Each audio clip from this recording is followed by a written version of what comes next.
First ಇಲ್ಲಿರುವಂಥ ಅಧಿಕಾರಿಗಳಿಗೆಲ್ಲ ಚಾಲಕ ಪರವಾಗಿ ಅಭಿನಂದನೆ ಸಲ್ಲಿಸ್ತೀನಿ. ತೊಂದರೆ ನೀಡಿದ್ದೀರಾ.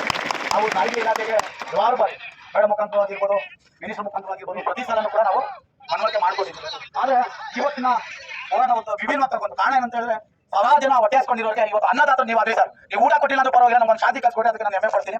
ನಾನು ಇವಾಗ ಕೇಳ್ಕೊಂತ ಇರೋದು ಸಾರಿಗೆ ಇಲಾಖೆಗೆ ಮಹಾರಾಷ್ಟ್ರ ಮಾದರಿ ಏನಾಗಿದೆ, ಯಾಪ್ ಮುಖಾಂತರ ಕಂಪ್ನಿ ಲೈಸೆನ್ಸ್ ಪಡೆದ ಹೋದವರು ಏನು ದೌರ್ಜನ್ಯ ಮಾಡ್ತಾ ಇದ್ದಾರೆ, ಅದನ್ನ ತೆಗೆದಾಕುವಂತ ವ್ಯವಸ್ಥೆಗಳನ್ನ ಮಾಡಬೇಕು. ಪ್ಯಾಸೆಂಜರ್ ಆಟೋದಲ್ಲಿ ಇವತ್ತು ಲಗೇಜ್ಗಳನ್ನ ತಗೊಂಡು ಹೋಗ್ತಾ ಇದ್ದಾರೆ ಅಂತ ಹೇಳಿದ್ರೆ, ಅಂದ್ರೆ ಸರ್ಕಾರದಲ್ಲಿ ಅಧಿಕಾರಿಗಳಿಗೆ ಯಾವ ರೀತಿ ಅವರು ಬದಲಾವಣೆ ಮಾಡ್ತಾ ಇದ್ದಾರೆ, ಅಧಿಕಾರಿಗಳು ಗಮನಕ್ಕೆ ಬರ್ತಾ ಇಲ್ಲ ಅಂತ ಹೇಳಿದ್ರೆ, ಇಲ್ಲಿ ಯಾರ್ಯಾರನ್ನ ಏನೇನು ರೀತಿ ತೊಡಗಿಸ್ಕೊಳ್ತಾ ಇದ್ದಾರೆ ಅಂತ ಕೂಡ ಮಾಹಿತಿ ತಗೊಳ್ಬೇಕು. ಮತ್ತೆ ನಾನು ಮಾತಾಡ್ತೀನಿ, ಇವತ್ತು ನಮ್ದು ಕೂಡ ತಪ್ಪಿದೆ.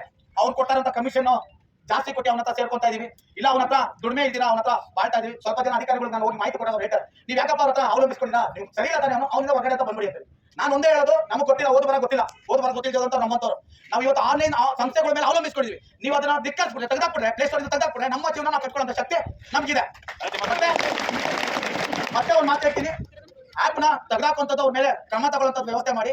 ಇಲ್ಲ ಅಂತ ಹೇಳಿದ್ರೆ ಗೌರ್ಮೆಂಟ್ ಅಥಾರಿಟಿಗೆ ಅವನ್ನ ತಗೊಂಡು, ನನ್ನ ತುಂಬಾ ದಿನ ಕಾಲಾವಕಾಶ ಕೊಡೋಷ್ಟು ನಮಗೆ ಫೇಸನ್ಸ್ ಇಲ್ಲ, ಇಮಿಡಿಯೇಟ್ಲಿ ತಗೊಂಡು ಅವ್ರಿಗೆ ಒಂದು ಗೈಡ್ಲೈನ್ಸ್ ಹಾಕಿ, ಹೈಕೋರ್ಟ್ ಆರ್ಡರ್ ಏನು 5ರಿಂದ 8% ಏನು ಆರ್ಡರ್ ಇದೆ ಅದನ್ನ ಜಾರಿ ತರುವಂತ ವ್ಯವಸ್ಥೆಗಳು. ಅವಾಗ ನಿಮ್ಮ ಇದರಲ್ಲಿರ್ತಾರೆ, ಮುಕ್ಕಟ್ಟಲ್ಲಿರ್ತಾರೆ, ಅವಾಗ ಪ್ರತಿಯೊಬ್ಬ ಚಾಲಕನು ಕೂಡ ಅರಿವಾಗುತ್ತೆ. ಇಲ್ಲಿ 7 ತರ ಚಾಲಕರು ಇದ್ದಾರೆ, ಊರ್ ಬಿಟ್ಟು ಊರ್ ಬಂದು ಜೀವನ ಕಟ್ಕೊಳ್ಳೋರು, ಬೆಂಗಳೂರಲ್ಲೇ ಜೀವನ ಕಟ್ಕೊಳ್ಳೋರು. ನಾನು ಬೆಂಗಳೂರಲ್ಲಿ ಇರೋದ್ರಿಂದ ಪ್ರತಿಯೊಬ್ಬರು ಕೂಡ ನನ್ನ ಪರಿಚಯ ಇರ್ತಾರೆ. ಊರ್ ಬಿಟ್ಟು ಬಂದು ಯಾರು ಪರಿಚಯ ಇಲ್ಲ, ಅವನು ಈ ತರ ಆನ್ಲೈನ್ ಸಂಸ್ಥೆ ಮೇಲೆ ಅವಲಂಬಿಸ್ಕೋಬೇಕು. ಆ ಕಾರಣದಿಂದ ತೆಗೆದಾಕಿ ಬೇಡ ಅಂತ ಹೇಳಲ್ಲ, ಇಲ್ಲ ಅಂತ ಹೇಳಿ ಗೌರ್ಮೆಂಟ್ ಲೆಕ್ಕಾಚಾರ ಸೇರಿಸ್ಕೊಳ್ಳಿ. ನಮ್ 4 ದಿನ ಕಷ್ಟ ಆಗ್ಬೋದು, 4 ದಿನ ಕಷ್ಟ ಆಗ್ಬೋದು, ಅದಾದ್ಮೇಲೆ ನಾವು ಕೂಡ ಹೊಂದಾಣಿಕೆ ಆಗೋತೀವಿ. 2014 ಮುಂಚೆ ಪ್ರತಿಯೊಂದು ಆನ್ಲೈನ್ ಸಂಸ್ಥೆಗಳು ಇದ್ರೆ ಪ್ರತಿಯೊಬ್ಬರು ಚಾಲಕರು ಜೀವನ ಕಟ್ಕೊಂಡು ಮನೆ ಮಕ್ಕಳನ್ನೆಲ್ಲ ಸಾಕೊಂಡಿದ್ದಾರೆ. ಇವತ್ತು ಎಲ್ಲಿಂದ ನಾವು ಬಂದಿ, ನಮ್ಮ ರಾಜ್ಯಕ್ಕೆ ಬಂದು ಹೊರ ರಾಜ್ಯಗಳಿಂದ ಗಾಡಿಗಳನ್ನ ತಂದಿ ಇವತ್ತು ಹಿಂದಿ ಚಾಲಕರನ್ನ ಕರ್ಕೊಂಡ್ ಬಂದಿಲ್ಲ, ಅಟ್ಯಾಚ್ಮೆಂಟ್ ಮಾಡ್ಕೊಂಡು ನಮ್ಮ ಚಾಲಕರ ಜೀವನ ಹಾಳು ಮಾಡ್ತಾ ಇದ್ದಾರೆ ಅಂತ ಹೇಳಿದ್ರೆ, ಇದು ನಾನು ಯಾಕೆ ಇದು ಖುದ್ದಾಗಿ ಅಧಿಕಾರಿಗಳಿಗೆ ಹೇಳ್ತಾ ಇದೀನಿ ಅಂತ ಹೇಳಿದ್ರೆ, ನಾನು ಒಬ್ಬ ನನ್ನ ಮನೆ ತಂದೆ ಆದನು, ನನ್ನ ಮಕ್ಕಳನ್ನ ನೋಡ್ಕೊಳ್ಳೋ ಜವಾಬ್ದಾರಿ ನನಗಿರುತ್ತೆ.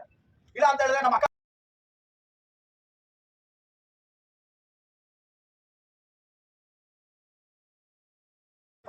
ತುಂಬಾ ತಿಳಿಸ್ಕೊಟ್ಟಿದ್ದಾರೆ, ಹೋದಾಗೆಲ್ಲ ಒಂದು ಗೌರವ ಕೊಟ್ಟು ಮಾತಾಡ್ತಾರೆ.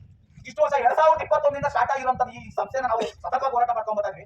ಆಲ್ರೆಡಿ ಸಾಹೇಬ್ರು ಹೇಳ್ತಾರೆ ಯಾತ್ರ ತೆಗೆದಾಕಿ ಅಂತ ಹೇಳಿ. ಮೊನ್ನೆ ಕೂಡ ನಿಮ್ ಜೊತೆ ನಮ್ಮ ಜೊತೆ ಮೀಟಿಂಗ್ ಆದಾಗ ಇಮಿಡಿಯೇಟ್ಲಿ ಆಕ್ಷನ್ ತಗೊಳ್ಳಿ ಅಂತ ಹೇಳಿದ್ರು. ನಾನು ಕೊಟ್ಬಿಟ್ಟು ಬಂದೆ, ನಿಮ್ಗೆ ಮನವಿ ಕೊಟ್ಬಿಟ್ಟು ಬಂದಿನಿ. 22 ದಿನ ಆಯ್ತು, 25 ದಿನ ಮೇಲೆ ಆಯ್ತು. 25 ದಿನ ಆಗೋದು ಕ್ರಮ ಇವಾಗ ಆಗುತ್ತಾ ಅಂತ ಅನ್ಸುತ್ತೆ ಮೇಡಮ್. ನೀವ್ ಏನ್ ಹೇಳ್ಬೇಕು ಅಂತಿದ್ರು, ನೀವು ಒಬ್ಬರೇ ಮಾತಾಡಿ. ಇವಾಗ ಹೆಂಗಿದ್ರು ನಮ್ಮ ಹುಡುಗರು ಹಂಗೆ ನಿಂತ್ಕೊಂತಾರೆ ಏನಪ್ಪಾ.